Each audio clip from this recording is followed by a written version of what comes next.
बहू क्या कहेगी। बेटे बहू के कमरे से आ रही आवाजों से बुजुर्ग मां की नींद खुल गई।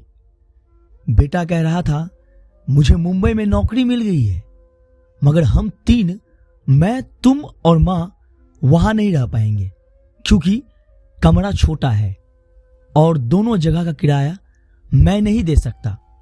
तो क्यों ना मां को वृद्धाश्रम छोड़ दें।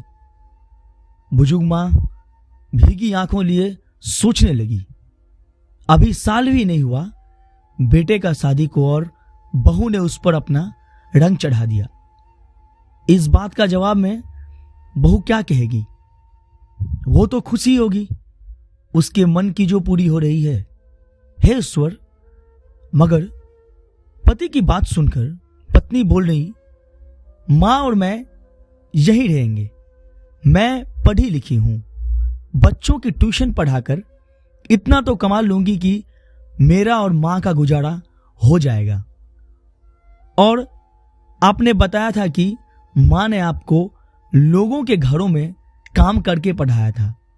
सोचो, अगर मां भी आपको किसी अनाथ आश्रम में छोड़कर अपना जीवन शुरू करती तो आज आप कहां होते।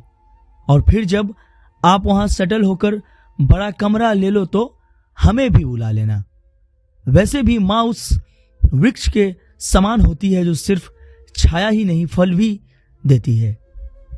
मां की आंखों से आंसू आ गए। उसे भी समझ आ रहा था कि उसे बहू के रूप में एक बहुत अच्छी बेटी मिली है।